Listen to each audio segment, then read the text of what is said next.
el recurso de queja es uno de los recursos más especiales que hay, porque obviamente nos tenemos que ir con el sentido gramatical de la palabra. Nos estamos quejando de algo que hizo una autoridad.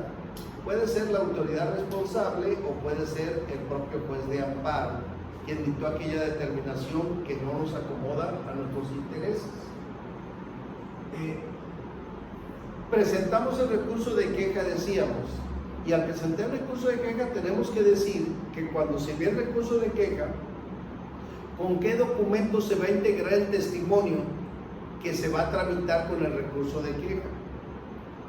Pero evidentemente también se le va a notificar a las demás partes la interposición del recurso de queja y se les van a dar 3 días para que ellos señalen qué constancias quieren que se integren en copia certificada para que integren el testimonio del recurso de queja y también las pueda tener a la vista, en este caso la autoridad que va a resolver el recurso de queja. Transcurrido el plazo de los 3 días, con la manifestación o sin la manifestación, además la autoridad que emitió la determinación o la resolución motivo de la queja, también puede mandar algunas copias certificadas de lo que él considere que debe integrar ese testimonio, que se va a mandar con el recurso de queja original para que lo resuelva una autoridad competente. Una vez que pase el plazo de los 3 días, se va a remitir el escrito original del recurso de queja, la copia de la resolución recurrida, el informe que rinda la autoridad que dictó la determinación motivo de la queja, las constancias solicitadas tanto por el que presentó el recurso de queja como las que señalaron las demás partes y las que la propia autoridad que dictó la resolución considere pertinentes. Obviamente que si el recurso de queja se interpone por vía electrónica, pues se manda todo el expediente, no tiene ningún caso agregar ese tipo de situaciones.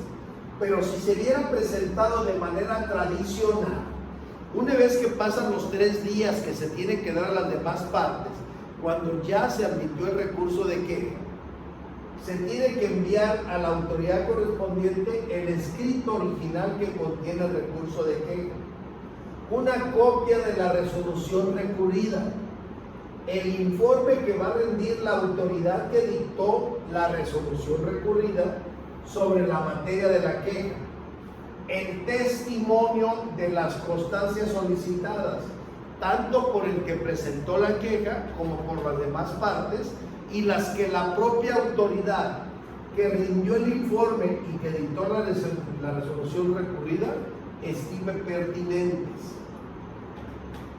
Ya decimos, si la queja se presentó por vía electrónica, solo se va a enviar el expediente electrónico, porque ahí va todo el material.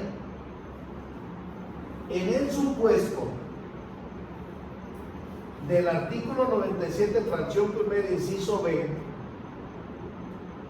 en el que estamos hablando de que se puede recurrir la suspensión de oficio o la suspensión provisional, se va a notificar a las partes y de inmediato se va a remitir el recurso de queja correspondiente, agregando la copia de la resolución, el informe que rinda la autoridad que negó o que concedió de plano la suspensión o la provisional, las constancias que integran el testimonio y que fueron solicitadas, que ahí no van a ser más que el recurso, más que el acuerdo donde se concedió se negó, porque acuérdense que estamos hablando de si es la suspensión de plano, va a ser el auto que admitió la demanda de amparo donde se acuerda la suspensión de plano.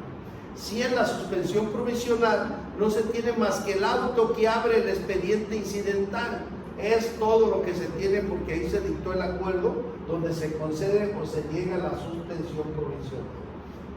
Aunque aquí diga que las demás constancias que se estimen pertinentes, pues no hay las constancias de la notificación de eso nada más. Entonces, evidentemente, aquí se dice de inmediato. Acuérdense que tenemos 2 días o 48 horas para interponerlo y se debe resolver inmediatamente, porque en 5 días se va a resolver la audiencia incidental y ya se va a resolver sobre la suspensión definitiva y se quedaría sin efecto la suspensión provisional. Entonces, si retarda mucho este recurso de queja, se va a quedar sin materia, porque se va a resolver sobre la suspensión definitiva. Cuando en el caso de la fracción segunda y se trata de actos de la autoridad responsable, el órgano jurisdiccional le va a requerir a la autoridad responsable el informe en materia de la queja y, en su caso, la resolución que fue impugnada mediante la queja. Es decir, ¿qué se va a enviar? El informe en materia de la queja, la resolución impugnada y las constancias solicitadas y las que estime pertinente la propia autoridad responsable. Esto final es el famoso testimonio que se integra con las copias certificadas para que se envíen para la resolución, para que las tenga a la vista la autoridad que va a resolver. Entonces, necesariamente, y aunque aquí no lo diga, se tiene que enviar el escrito que contiene la queja. Y obviamente el informe en materia de la queja, la resolución que fue impugnada y las constancias solicitadas que integran el testimonio, las que dijeron las partes y las que la propia autoridad responsable consideró pertinentes, desde luego.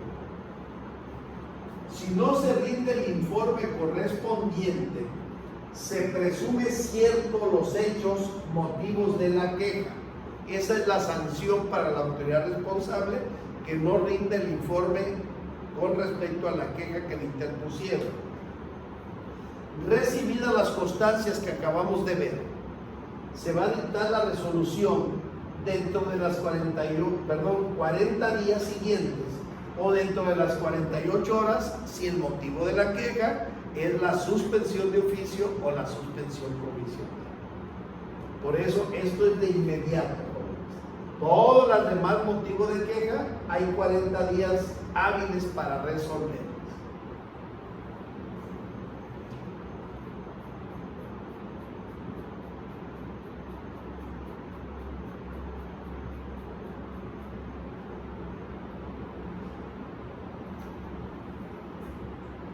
Cuando hablábamos del motivo de la queja, de aquellas resoluciones del trámite dictadas en el juicio, o sea, en el expediente principal, o en el expediente incidental, en el de suspensión, que no admitieran expresamente el recurso de revisión y que por su naturaleza trascendental y grave causaban un perjuicio no reparable en la sentencia definitiva.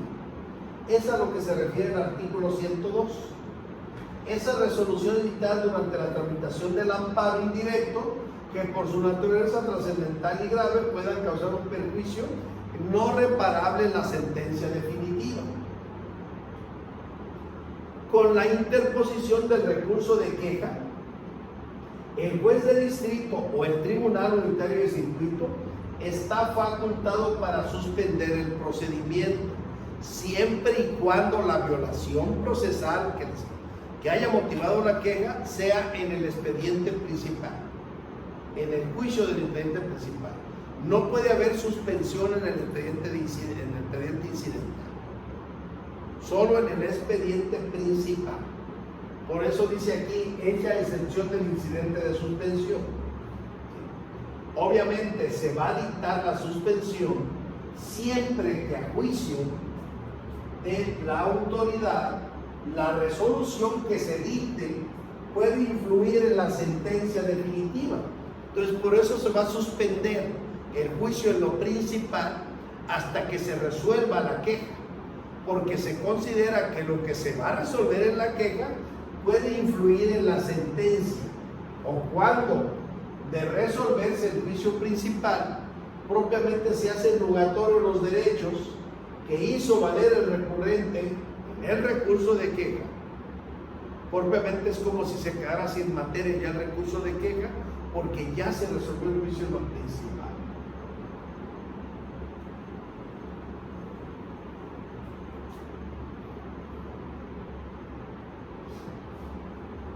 Y podemos recapitular que el juez de distrito o el magistrado del Tribunal Militar del Circuito, que recuerden que ya se les cambió el nombre también, y ahora son tribunales de apelación con la reforma constitucional, está facultado para suspender el procedimiento en el caso de este tipo de queja, cuando es de acuerdo de trámite, que no admite el recurso de revisión y que por su naturaleza trascendental y grave puede causar perjuicio a las partes no reparables en la sentencia. Obviamente se puede dictar la suspensión en el expediente principal, no en el expediente incidental. ¿Cuándo se va a dictar la suspensión? Siempre que a juicio del juez de amparo o del magistrado del Tribunal Militar estime que la resolución que se dicte en ella puede influir en la sentencia, o cuando de resolverse el juicio en lo principal se hagan nugatorios los derechos que pudiera hacer valer el recurrente en el acto de la audiencia. ¿Qué significa esta segunda, jóvenes? Que lo que se resuelve en el recurso de queja yo lo puedo hacer valer en la audiencia constitucional, pero si se resuelve, se celebra antes de la audiencia constitucional, antes de que se resuelva mi queja, pues ya no puedo presentarlo. Entonces por eso se va a suspender el juicio en lo principal, para que no se celebre la audiencia constitucional y primero se resuelva mi queja, para si me da elementos la resolución de la queja para hacerlos valer en la audiencia constitucional, esté en tiempo para hacerlo valer desde luego.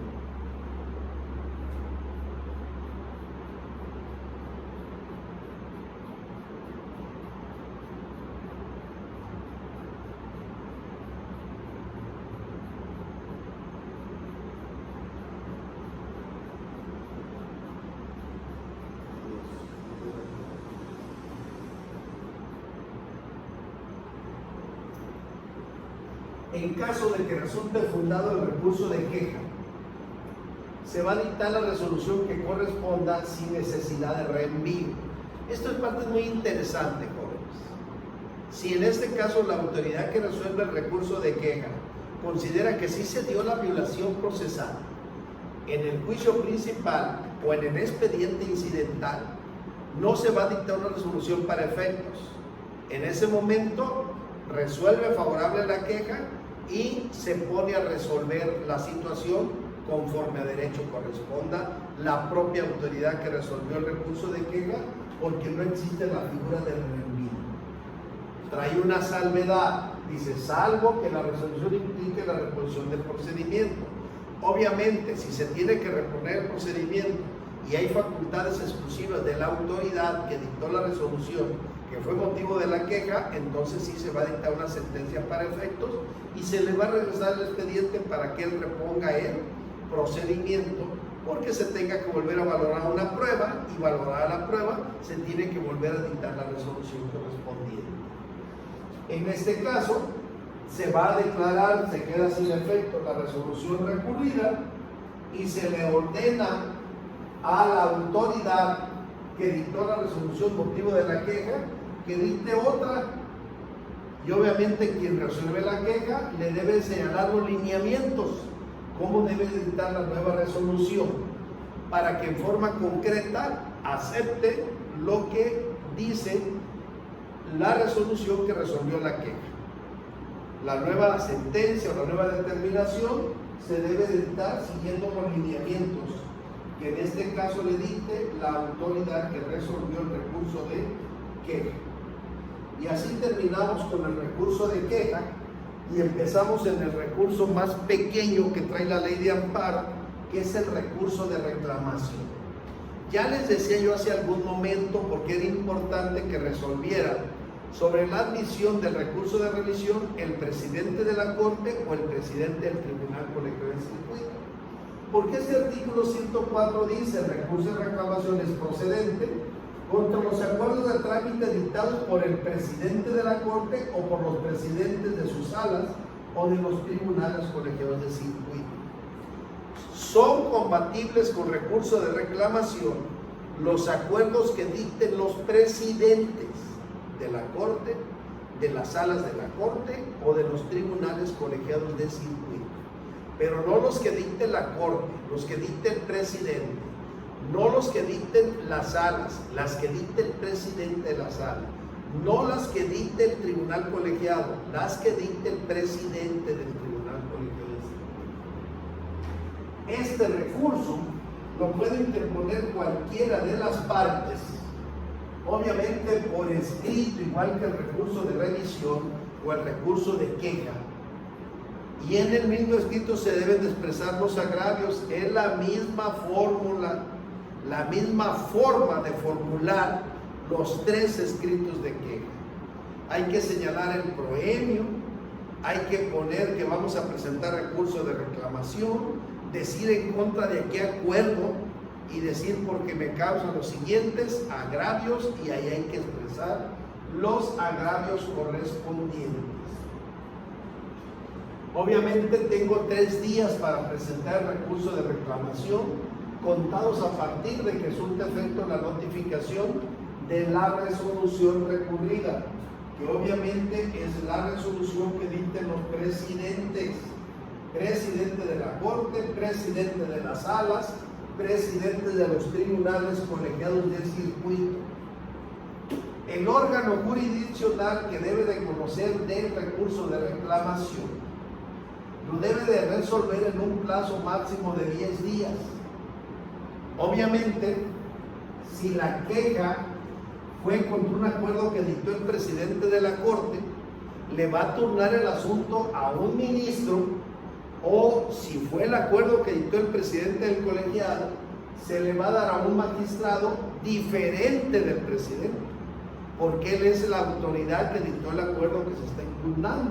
Entonces se le va a dar a otro, a uno de sus pares. Obviamente el presidente de la Corte no conoce de asuntos, pero el presidente del colegiado sí integra sala.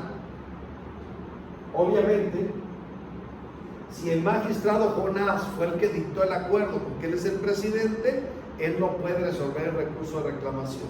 Tendrá que ser otro magistrado. Si resulta procedente el recurso de reclamación, se va a dejar sin efecto el acuerdo recurrido y se va a obligar al presidente que lo hubiera emitido a dictar el que corresponde.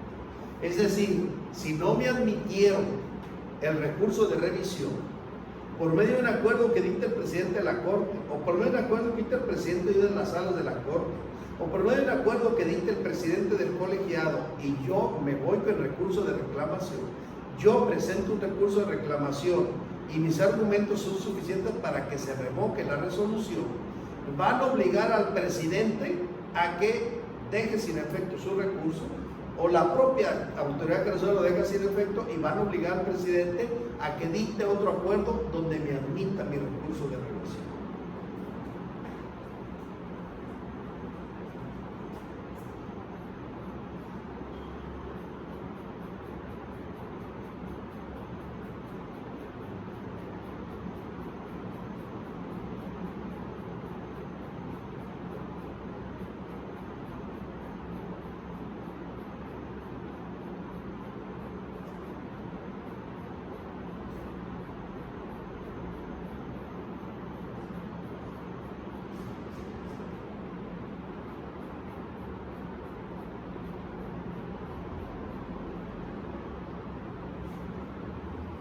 Obviamente, jóvenes, concluimos el recurso de reclamación diciendo, para que nos quede claro, porque posiblemente no fue muy claro, si resulta procedente su recurso de reclamación, quien lo resuelva tendrá que dejar sin efecto el acuerdo recurrido, el proveído recurrido, el auto recurrido, y van a obligar al presidente a que dicte otro, obviamente en sentido contrario al que había dictado.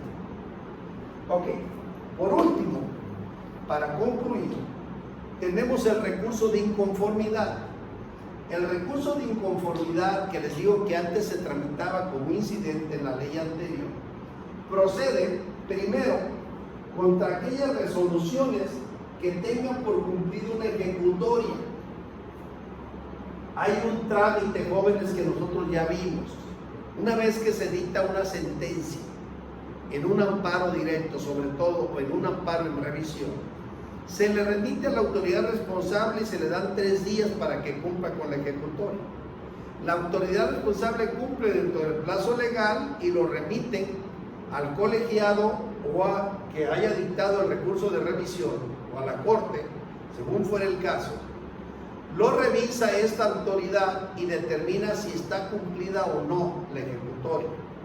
Si la autoridad determina que ya está cumplida la ejecutoria, pero quien obtuvo la resolución favorable no está de acuerdo, puede interponer un recurso de revisión para que el asunto se vaya hasta la corte y la corte resuelva si está o no cumplida la ejecutoria. También la resolución que declare que existe imposibilidad material o jurídica para cumplir con la ejecutoria o la coordine el archivo definitivo del asunto, la podemos recurrir en recurso de inconformidad. ¿Para qué efecto? Si en este caso el Tribunal Colegiado de Circuito dice hay imposibilidad material o jurídica de que se cumpla con la ejecutoria y ordena el archivo definitivo del expediente, la parte que obtuvo resolución favorable se puede ir en recurso de inconformidad. Va a pedir que el expediente se mande a la Suprema Corte de Justicia de la Nación para que la Corte revise el asunto y en todo caso le pueda decir al colegiado, no está cumplida la ejecutoria. No hay imposibilidad material o jurídica de cumplirla y tampoco puedes ordenar el archivo del expediente hasta que esté totalmente cumplida la ejecutoria. Eso lo podemos combatir con un recurso de inconformidad, desde luego. Y desde luego, también si hago valer una resolución contra la repetición del acto reclamado, yo alego que me están de nuevo notificando el acto y que hay repetición del acto reclamado porque ya me consideran un amparo al efecto y me la declaran infundada o sin materia esa reclamación que hago de repetición del acto reclamado. La resolución que me la declare sin materia o que me la declare infundada, la puedo combatir con un recurso de inconformidad para pedir que el expediente se vaya a la Suprema Corte y la Suprema Corte revise si realmente hubo o no hubo repetición del acto reclamado que yo estoy haciendo valer. Y finalmente, la novedad más grande es que si hago valer yo una determinación sobre que ya existe una declaratoria general de inconstitucionalidad, que dice la declaratoria que aquella norma ya no se puede aplicar, es inaplicable y me la están aplicando. Y obviamente digo yo, aquí hay una declaratoria general de inconstitucionalidad, no me puedes aplicar esa norma, porque ya fue declarada inaplicable. Y me la declaran improcedente o infundada esa denuncia que hago por incumplimiento a la declaratoria general de inconstitucionalidad. Esa resolución que me la declara infundada o improcedente, la puedo combatir con un recurso de inconformidad para que el asunto se vaya a la Suprema Corte de Justicia de la Nación. En los tres supuestos, en las cuatro fracciones, en los cuatro supuestos, en las cuatro fracciones, donde se puede motivar una inconformidad de parte de su servidor, porque no estoy de acuerdo con lo que me resuelve. El motivo de que me vaya el recurso de inconformidad es para que el asunto se remita a la Suprema Corte y la Suprema Corte lo revise para que lo ratifique o lo revoque la determinación que puede haber dictado el Tribunal Colegiado de Circuito. Para ese efecto es el recurso de inconformidad que nos estamos haciendo valer.